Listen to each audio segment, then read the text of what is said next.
Magandang araw po sa inyong lahat. Andito na naman po tayo sa another brand new episode ng ating vlog, June's Day Channel. Pag-usapan po natin, isang kongresista from Ilocos ang naghain po ng resolusyon to extend the term of the office of congressman. Parang isinusulong niya po na i-extend yung termino ng mga kongresista from 3 years gagawin daw pong 5 years. Ang tanong, pabor po ba kayo dito o hindi? So yan po ang ating tatalakayin. Bago yan, paki-like po muna ang video ito at huwag niyong kalilimutang mag-subscribe. Okay, napanood ko po yung interview ni 2nd District Representative Angelo Marcos Barba from Ilocos Norte. Pinsan po niya si Bangag Jr. Nag-file po siya ng resolution, both Houses 8, seeking to extend the term of the office of congressman. Napanood ko po itong interview na to, maikli lang to mga 1 minute lang. Interview sa kanya ng ABS-CBN. Una ang sabi niya, 2019 pa raw, gusto na niyang i-file ito Tapos sinabi niya ngayon lang daw nagkaroon ng pagkakataon. Parang medyo napailing ako. 2019 pa, 2024 na. Ngayon ka lang nagkaroon ng pagkakataon. Alam mo yung ibang mga politiko, kapag nagdahilan parang napaka-imposible naman ang hirap naman paniwalaan ng mga palusot nila, mga katwiran nila. Pero mo 2019 pa raw gusto niya nang i-file ito. Lumipas yung isang termino hanggang 2022, isang termino na 3 years yun. Hindi niya na i-file. Tapos lumipas pa yung 2 taon mahigit. Sa kanya lang na i-file. Ngayon lang daw nagkaroon ng pagkakataon. Para namang ginagago tayo. Napakahirap naman paniwalaan. Gunggong ka ba? Inabot ka ng 5 years para ma-file mo ito. At sinabi niya pa, ito, i-quote natin, Barba. Isipin nyo naman, every 3 years, wala tayong ginawa kundi gumastos. The government, makakatipid.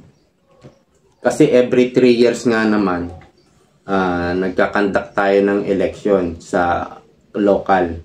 Lahat ng local, puro 3 years term niyan. Siguro, iba yata sa barangay. Parang 5 years na yata sa barangay. Anyway, hindi ko na-research yan. Tapos yung sa national, senador, vice president, president, 6-year term po yan, sa mayor, governor, mga 3 years din po yan. Vice mayor, vice governor, mga 3 years po yan. Sa kanyang ipinail po na resolution at ating babasahin, wait lang nawala yung isang page. Teka lang po na doble.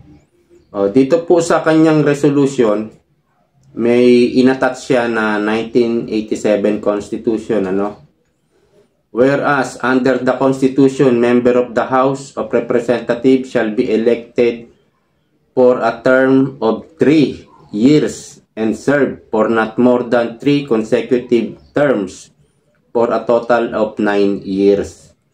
So, kung ikaw ay bagong kongresista, kapapanalo mo lang, may 3-year termino ka.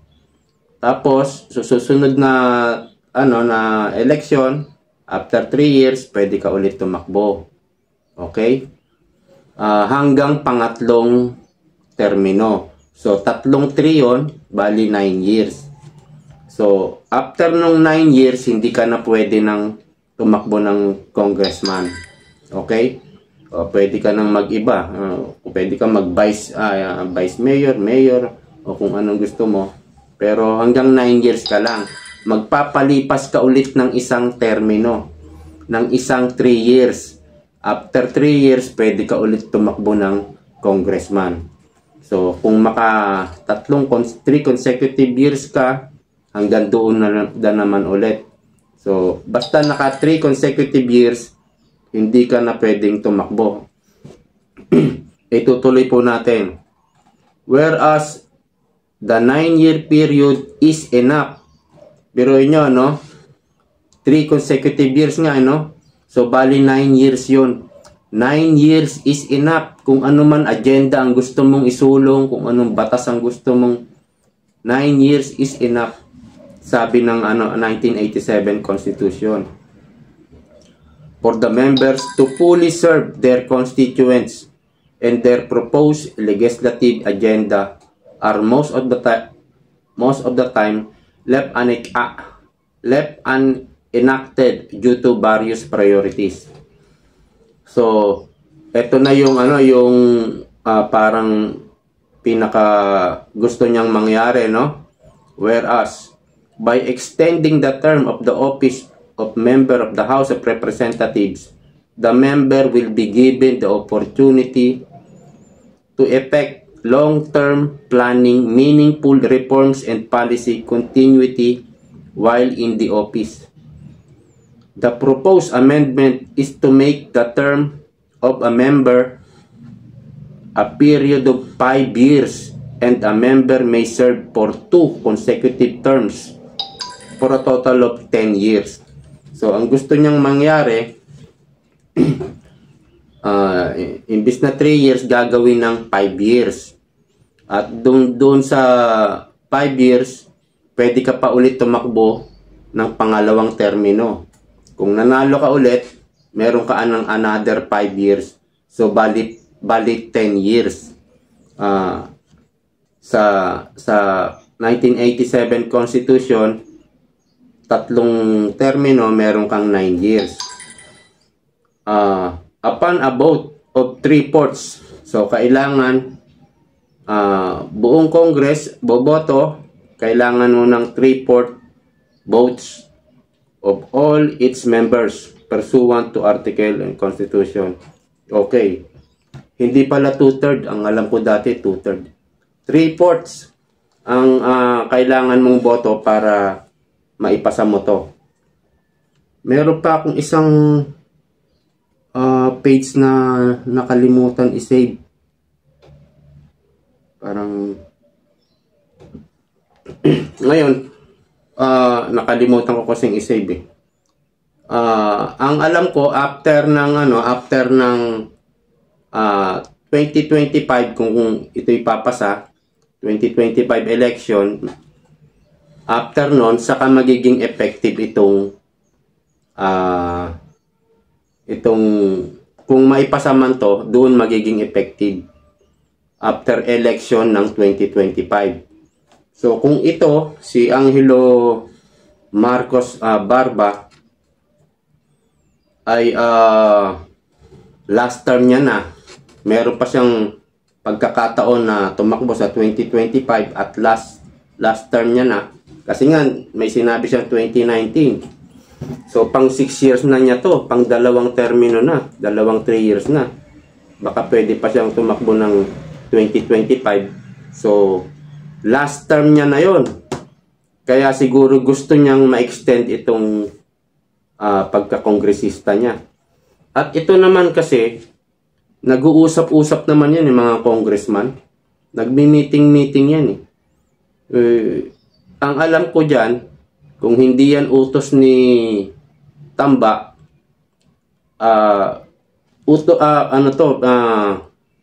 kumbaga majority ng grupo nila, ito ang gusto. At kung sino ang magpa-file nito, hindi ito plano talaga ni Angelo yung sinasabi niyang 2019 plano niya ng i-file ito, pero hindi. Pinagmi-meetingan po nila yan eh. O ikaw na mag-file niyan. Ganyan. Yan po yung nangyayari sa Congress. Ganon din sa Senado. Nagmi-meeting din po yung mga magkakaalyado. Pero doon sa interview niya, sabi niya, no, isipin nyo naman, every 3 years, wala tayong ginawa, kundi gumastos. The government makakatipid. Sa sinusulong niya, 5 years kasi. So, after 5 years, saka pa lang tayo boboto. Eh, sinong kasabay na atin? Ang mayor, governor, 3 years lang. Paano makakatipid nun? Wala tayong kasabay. Baka yung barangay election. Hindi rin tayo makakatipid nun. Still, mag-i-election pa rin tayo after 5 years. At saka, alam niya sa pagtitipid. Party sila ng party sa Malacanang. Pinsan niya si Bangag Jr. Yung 20 million na ginastos sa SONA para lang sa pagkain. Binatikos niya ba yun? Natural, hindi. Iinsan niya yun eh. Tapos yung pinsan niya, laging alis ng alis. Trip ng trip. Trip abroad. Wala namang nangyayari sa trip niya. Nagwawaldas lang ng pera, bilyones yung ginagastos sa trip niya. Anong alam ng mga Marcos sa pagtitipid? Waldas nga yung mga yan eh. Alam nyo yung inauguration ni Pangulong Duterte? Lagi ko nga pinapanood yun eh. Nababalikan ko pa rin eh. Doon lang ginanap sa Malacanang eh. 'Di ba? Yung una yung inauguration niya. Yung inauguration ni BBM talagang doon pa ginanap sa labas. Magarbo pa.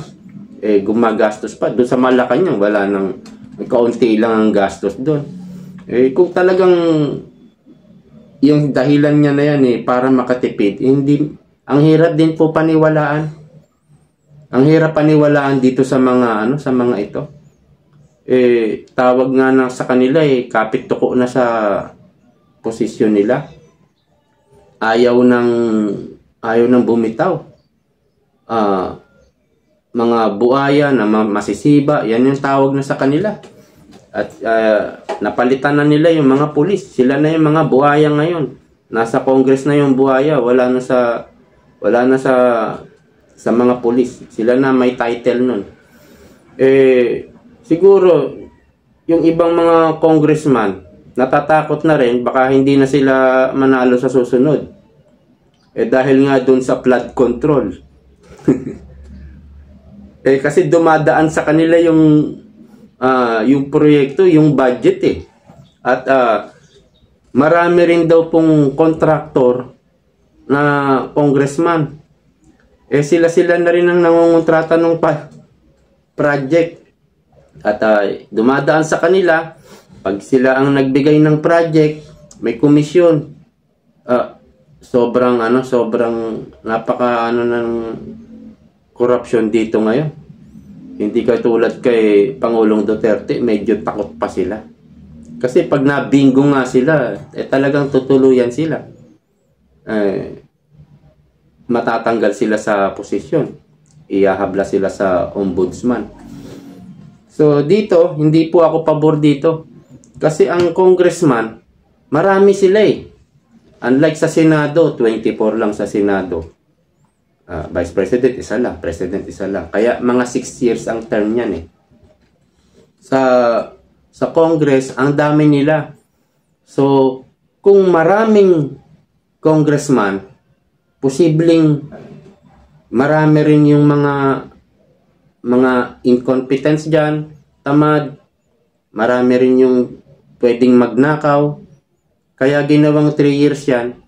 Kung hindi yan nakapag-perform sa loob ng 3 years at nakita na ng constituents niya, taong bayan, na hindi maganda yung performance, pwede na nilang hindi iboto sa susunod.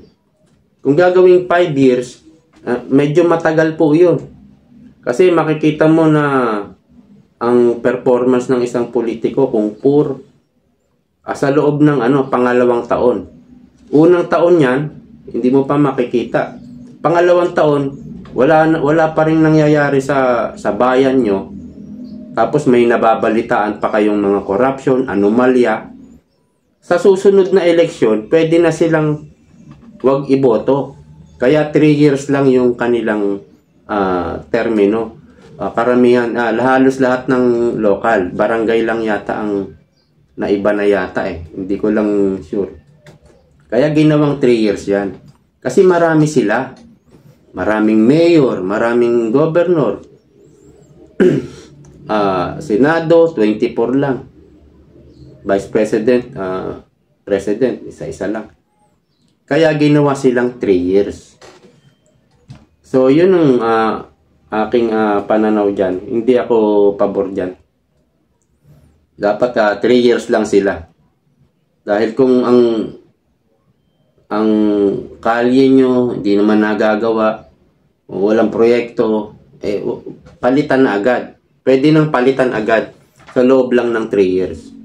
So, sana nakuha nyo yung opinion ko. Mag-comment po kayo kung ano yung opinion nyo. Okay, marami pong salamat sa panonood. Magkita-kita tayo next time.